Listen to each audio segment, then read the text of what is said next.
ভালো কাজে বিসমিল্লাহ বলা। এই বিসমিল্লাহর ফজিলতের ভিতরে ঘটনাটা আসছে। একজন আল্লাহর ওলি ছিলেন, যার নাম হলো বিশর হাফি, নাম হলো বিশর, আর তাকে উপাধি দেওয়া হয়েছিল হাফি। ওই বিশর হাফি সারা জীবন মদ খাইছে, সারা জীবন কি করছে?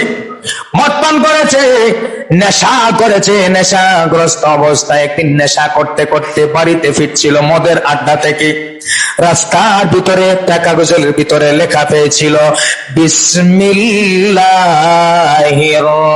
রহমানির রহিম।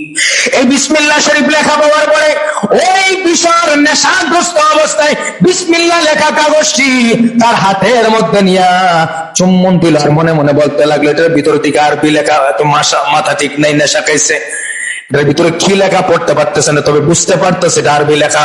বিশর হাফি কি করলেন, ওই বিসমিল্লাহ শরীফ লেখা কাগজের টুকরাটা বাড়ির মধ্যে নিলেন। বাড়ির মধ্যে নিয়া বিশর হাফি গোসল করে পবিত্র হইয়া ওই কাগজের ভিতরে সুগন্ধি লাগায়া সুন্দর করে উঁচু স্থানের মধ্যে দিয়া দিলেন। আমার আল্লাহ তার উপর খুশি হইয়া গেলেন।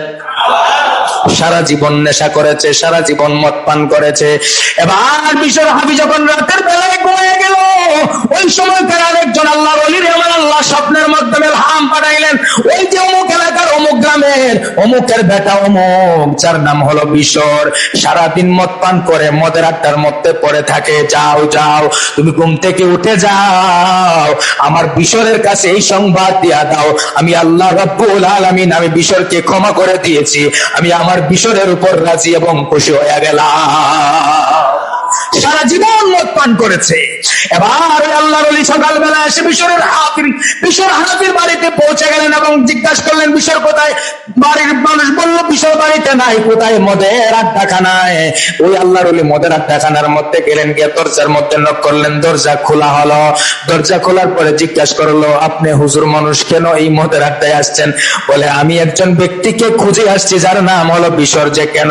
বিশরকে আসতে বলো, বিশর মদ পান করতেছে, হাতের ভিতরে মদের বোতল। বিশর হাফিকে জিজ্ঞাসা করা হলো, আপনাকে একজন লোক খুঁজতেছে, আপনি বাহিরে যান।